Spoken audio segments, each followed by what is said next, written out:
নমস্কার, Assam prime network থেকে আমি ইন্দ্রাণী আপনাদের স্বাগত জানাচ্ছি। কলাছড়ায় ফের সড়ক দুর্ঘটনা, মালগাড়ির ধাক্কায় প্রাণ গেল ৭৫ বছরের বৃদ্ধের। কলাছড়া বাজার এলাকায় ফের মর্মান্তিক সড়ক ঘটনা ঘটেছে।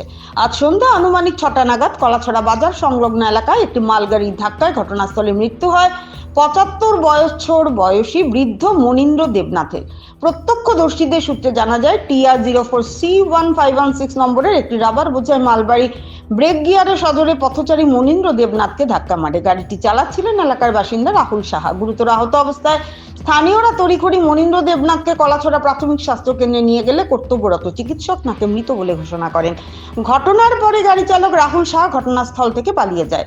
জানা গেছে, মালগাড়িটির মালিক রাজু সাহা বৃদ্ধের আকস্মিক মৃত্যুতে গোটা এলাকায় শোকের ছায়া নেমে এসেছে। ঘটনার খবর পেয়ে মনুবাজার থানার পুলিশ ঘটনাস্থলে পৌঁছে তদন্ত শুরু করেছে। ভানুচন্দ্রের রিপোর্ট, আসাম প্রাইম নেটওয়ার্ক। একটু একটা অ্যাক্সিডেন্ট একটা পেশেন্ট এখানে এসেছে, কি হয়েছিল? আজকে সোয়া ৫টার দিকে কলাছড়া হসপিটালে একটা পেশেন্টকে নিয়ে এসেছে।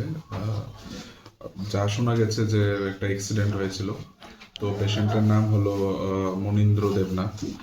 তো ওনাকে যখন নিয়ে এসেছে, ওনাকে দেখা গেল যে উনি কোনো সাইন অফ লাইফ ছিল না ওনার।